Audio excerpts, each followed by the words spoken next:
ثناء اللہ کے خلاف منشیات اسمگلنگ کا کیس ANF کے لیے اب ٹیسٹ بن گیا ہے۔ اس معاملے پر بات کریں گے۔ رانا ثناء اللہ کی اہلیہ نبیلہ ثنا ہمارے ساتھ موجود ہیں۔ نبیلہ ثنا صاحبہ صاحبہ کافی ٹائم ہو گیا، ظاہر 10 دن سے زیادہ ہو گئے ہیں، مگر آپ کی جماعت کے مختلف لوگ ہیں جو مختلف کیسز بھگت رہے ہیں، مگر اقوام متحدہ کو لکھنا کیا وجہ بنی اس کی کہ آپ اقوام متحدہ کو لکھ رہی ہیں؟ ابھی تو پاکستان کی عدالتوں میں کیس چلنا ہے کہ آپ کو اعتماد نہیں ہے؟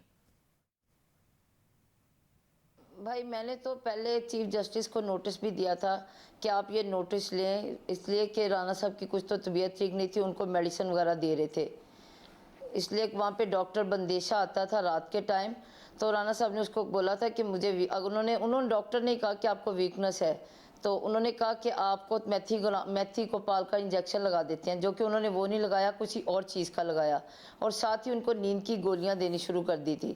تو جب میں نے ان کی وہ طبیعت دیکھی، اس کے بعد میں ٹیوزڈے کو مل کے آئی ہوں، تو شکر الحمدللہ اس دن تو ان کی طبیعت ٹھیک تھی، لیکن جو باتیں انہوں نے بتائی ہیں نا مجھے بھائی، اب تو مجھے ان عدالتوں پہ اعتماد تو ہے، لیکن وہ اعتماد یا وہ نہیں میں کر سکتی کہ مجھے رانا صاحب کی زندگی زیادہ عزیز ہے۔ میں نے اپنے طور پہ موٹر وے پولیس والوں سے، میں نے سب سے وہاں سے جا کے پوچھا بھی کہ اس طرح کسی کی لڑائی ہوئی تھی، کسی سے منشیات نکلی ہیں، کوئی بندہ پکڑا گیا، کسی کو کچھ نہیں پتا تھا۔ پھر میں نے ان کو کہا کہ آپ یہ مجھے ویڈیو وغیرہ دے دیں، یہ مجھے کلپ دے دیں یہاں سے کیمرے کے، نہیں وہ بھی ہم نہیں دے سکتے۔ پھر اس کے سامنے PSO کا ہے پٹرول پمپ، پھر میں وہاں پہ گئی، میں نے ان سے بات کی، میں نے کہا بھائی آپ کوئی چیز تو آپ کی ریکارڈنگ ہوگی نا، تو آپ ہمیں اس دن کی ریکارڈنگ دکھا دیں 1 جولائی کی۔ تو انہوں نے پہلے تو میری بات کرتے رہے، پھر وہ چپ کر گئے، انہوں نے کہا بہن ہمارے کیمرے خراب ہیں۔ تو بھائی اب مجھے بتائیں اور میرے پاس کیا راستہ رہ گیا تھا ادھر اپلیکیشن نہ بھیجنے کی؟ مجھے ان اداروں پہ تو کوئی یقین نہیں ہے۔ مگر گئی اور رانا ثناء اللہ صاحب نے بات بتائی، تو کیا انہوں نے ایسی بات بتائی جس کی وجہ سے آپ کا یقین کم ہو گیا ہے، بھروسہ کم ہو گیا؟ کیا ایسی باتیں بتائی رانا ثناء اللہ صاحب نے؟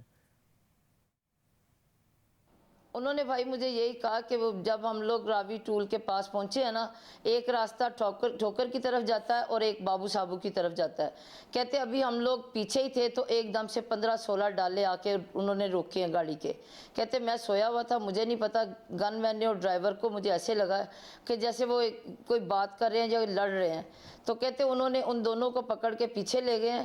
تو کہتے اگر میرے پاس 2-3 منٹ بھی ہوتے تو میں نے میڈیا کو وہاں پہ بلا لینا تھا سب کو۔ ایک دم سے کہتے انہوں نے دروازے کھولے اور 4 بندے اندر بیٹھ گئے ہیں، تو انہوں نے کوئی بات نہیں کی ان کے ساتھ۔ تو وہ کہتے ہیں کہ جب مجھے یہ نیب کے آفس کے پاس سے لے کے گزرے ہیں نا، تو تب میں نے ان سے پوچھا ہے کہ بھی نیب تو گزر گیا، مجھے کدھر لے کے جا رہے ہو؟ تو تب انہوں نے بتایا کہ ANF کے آفس میں ہم لے کے جا رہے ہیں آپ کو۔ تو رانا صاحب نے کہا ان کو ایسے ہی کہا کہ تم لوگ وہ ادارے کو بدنام نہ کرو اور اس ادارے کا منہ کالا نہ کرو، یہ حرکت مت کرنا جو تمہارے گلے پڑ جائے۔ تو انہوں نے پھر کوئی بات نہیں کی، کہتے پھر وہ مجھے لے کے وہاں پہ پھر انہوں نے جا کے آفس میں بٹھا دیا ان کو، پھر کہتے کہ آدھے گھنٹے بعد وہ مجھے نیچے لے کے آئے ہیں جدھر حوالات تھی ان کی۔ تو کہتے وہاں پہ 2 بیگ پڑے ہوئے تھے، ایک بلو کلر کا اور ایک ریڈ کلر کا، تو ایک میں چرس تھی ایک میں آئس تھی، تو وہ سب آپس میں بات کر رہے تھے کہ یہ کون سی چیز رانا صاحب کے اوپر ڈالے۔ تو جو چرس تھی وہ کہتی وہ بیگ بڑا تھا، تو انہوں نے کہا کہ نہیں یہ بیگ ان کی ڈگی میں نہیں پورا آئے گا، تو پہلے پھر انہوں نے کہا آئس ڈال دیں، پھر انہوں نے کہا نہیں 15 کلو ہیروئن ڈال دیتے ہیں ان کے اوپر۔ تو کہتے جب یہ ختم کی انہوں نے بات، پھر انہوں نے مجھے کہا کہ رانا صاحب آپ 2 منٹ کے لیے حوالات میں کھڑے ہو جائیں، ہم نے آپ کی تصویر لینی ہے۔ تو رانا صاحب کہتے کہ میں تصویر نہیں کھنچوا رہا تھا، نہ میں حوالات میں جا رہا تھا۔ تو جب کہتے انہوں نے میرے بہت منتیں کی کہ نہیں رانا صاحب آپ 1 منٹ کے لیے کھڑے ہو جائیں، ہماری مجبوری ہے، ہم نے تصویر اوپر بھیجنی ہے۔ کہتے پھر میں نے وہ تصویر اپنی مرضی سے ان کو تصویر دی۔ تو اب آپ بتائیں میں کیا کروں، کس پہ اعتبار کروں میں؟ موٹر والے میرے ساتھ تعاون نہیں کر رہے، یہاں کی کوئی حکومت کا بندہ کوئی رسپانس نہیں دے رہا۔ پھر میں بار بار کہہ رہی ہوں کہ عامر بندیشہ جو بندہ ہے وہ رات کو ان کو جا کے ڈرگز دے رہا ہے، ان کو کوئی ایسی میڈیسن دے رہا ہے، کسی نے نوٹس لیا ہے؟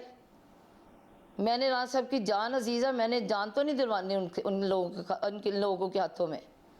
ہم لوگ بھی پریشان ہیں، یا تو کوئی مجھے ایسی چیز بتا دیں، اگر تو ان کے پاس کوئی ثبوت ہے تو ظاہری بات ہے ہمارے پاس اگر کوئی ثبوت مجھے دکھائیں گے، مجھے کریں گے، تو ہم لوگ بھی تو رانا صاحب سے پوچھنے والے بنے نا کہ یہ کام آپ نے کیوں کیا ہے۔